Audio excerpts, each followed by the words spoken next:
This is probably aimed more at family members and caregivers than the person with a brain injury. Speaking from personal experience, it took me a number of years before I knew there was something wrong and was willing to admit it. It took me even longer to get to a point where I understood there was something I could do about it, and even longer still to be able to implement what I'd learned. Just because something seems simple to you, like just rest, you should understand that you have a healthy functioning, uninjured brain and are better able to process information. I used to lie about understanding things so that I wasn't treated differently. Be aware that just because they say they understand, it doesn't mean that that is the case. After a head trauma, it's very likely that you will suffer from some fatigue or tiredness called cognitive fatigue. This is different from physical fatigue after exercise. I found it was always brought on by doing anything cognitive or using my brain.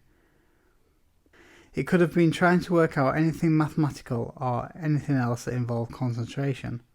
It's an often overwhelming sensation of constantly feeling tired or weak.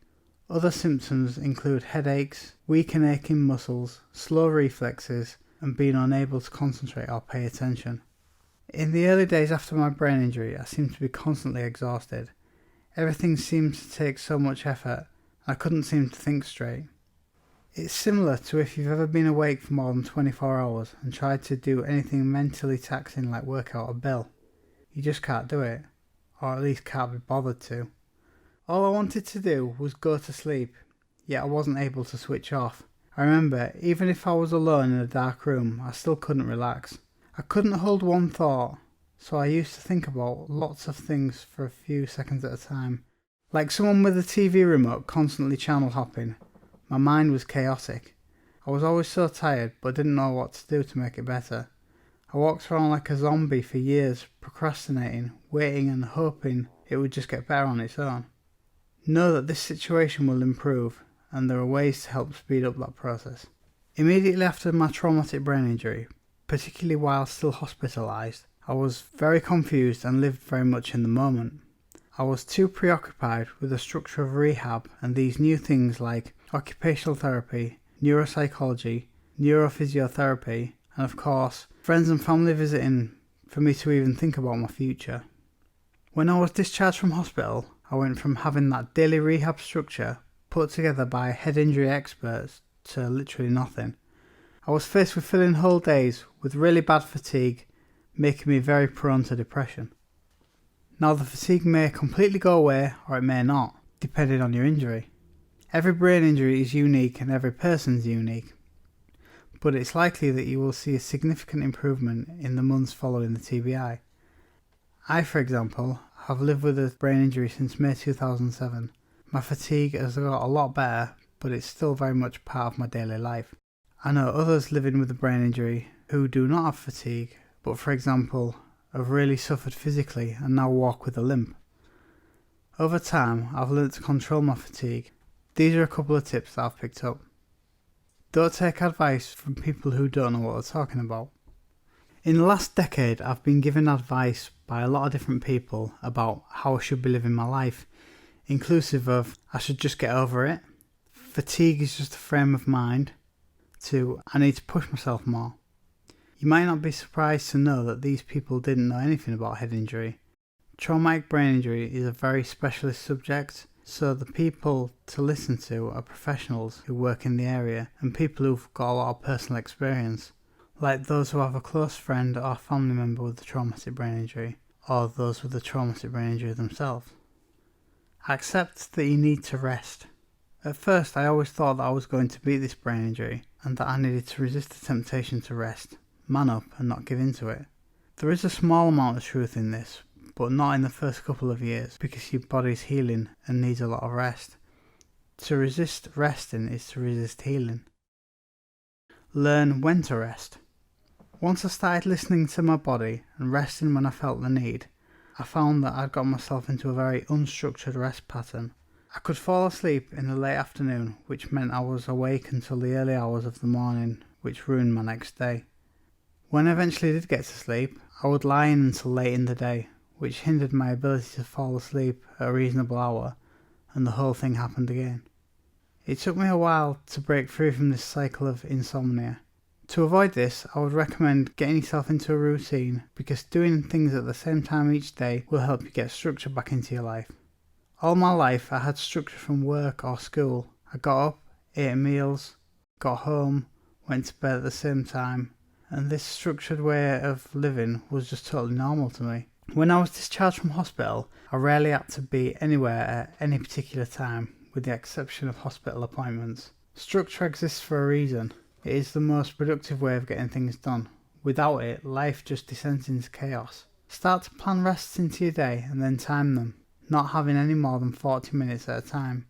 I used to have 40 minutes about lunchtime and 2 20-minute power naps at 10 AM and 4 PM. Try not to have your last nap of the day too late. I found resting any later than 4 PM would have an effect on me getting to sleep at night. Learn how to rest. One of the pieces of advice that I was given during my occupational therapy was to take a 40-minute rest, so I would set my alarm for 40 minutes and close my eyes. So much was going through my head that when the alarm did go off, I felt not only unrested, but sometimes I felt more tired than I did before setting my alarm in the first place. This is because I had very poor concentration. I had so many different thoughts going on in my head, yet I couldn't keep my attention on any of them for more than a few seconds.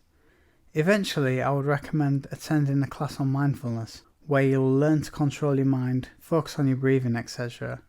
Before using mindfulness, other great tools I used to use were guided meditations. It is somebody speaking and telling you how to relax.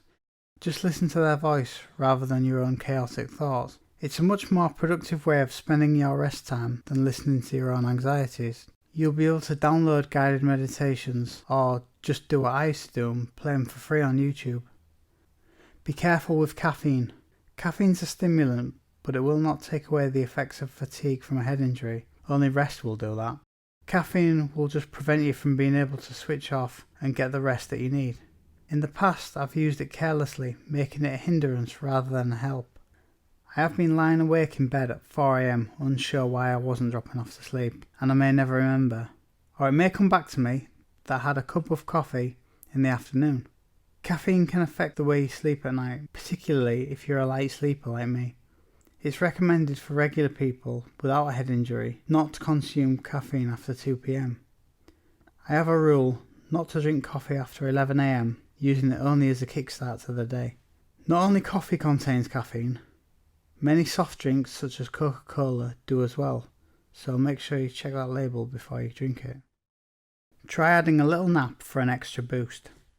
When I have to leave for something at a certain time, I like to get ready 10 or 20 minutes earlier than I need to, and before I leave, I lie down on my bed and close my eyes for 10 or 20 minutes, making me extra bright as I walk out of the door.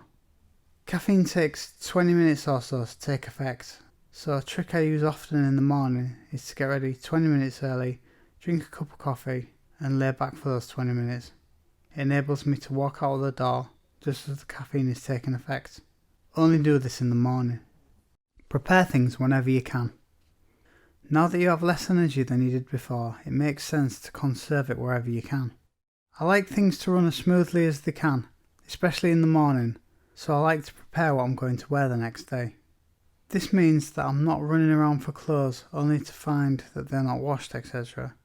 Looking for things is wasted energy, so eliminate this whenever you can. Prepare what you can prepare in advance for an easier life. Concentration is key. Your ability to concentrate and pay attention will have been affected, but luckily this can be improved by doing exercises. Concentration can be trained to get stronger like a muscle in a gym. There are many different concentration exercises available. For example, you can simply search in Google for concentration exercises. Try to do some every day and share what you're doing with a family member or friend so they can help you keep on track. This kind of approach never worked for me, as I was never the type of person that would stick to a plan. Just as the way to get fit isn't to go from a sedentary lifestyle to running 5 miles per day, especially if you hate running, as you simply won't do it. You need to find a way of exercising that you enjoy and will stick to, almost tricking yourself into staying active. The same rule applies for concentration. For example, do you like reading? The way to get good at something is to practice, and whilst you're reading, you're practicing concentrating by focusing on the book that you're reading. Going back to the fitness analogy, you do not start by running 10k. You start with 1k, work your way up, and as your tolerance increases, you increase your distance. You won't be able to keep your focus on a book for that long, so you read 1 page one day, 2 the next day, and so on until you can read a chapter at a time. If you're like me and you have visual difficulties, try audiobooks and start with a couple of minutes and build up your time. My ability to concentrate is not as good as my friends. I have difficulty following the plot of a film, even at a cinema where there are few distractions. I have issues with recognising different faces. If there are 3 women with blonde hair in the film, it's very unlikely that I'll remember which one is which, who did what earlier on in the film. My ability to concentrate hasn't returned to what it once was, but it has improved drastically. You will be surprised how improving your concentration will have a knock-on effect to improve other areas. For example, you could see improvement in your memory, conversation, ability to follow a story, and your ability to rest. Improving your concentration is by far the best tip I can give you in the struggle against the effects of traumatic brain injury. Don't give up. Recovery from a head injury is a long process, and it's guaranteed that you'll have good days and bad days. There have been times that I would have been very confident of making a full recovery, and times that I've been down in the dumps, wondering why this happened, thinking that my life is over, and wondering what is the point. I found that I have to accept that I'll have these bad days, and the only way to guarantee to make things worse for yourself is to give up. Always remember that it's a marathon, not a sprint. No matter how bad your situation, you can make it worse by giving up. Don't waste energy by regretting what you did in the past. There's nothing you can do about it, so it's wasted energy, and you don't have energy to waste. Plan what you're going to do better tomorrow. Look forward, not back, and never quit. You're better than that.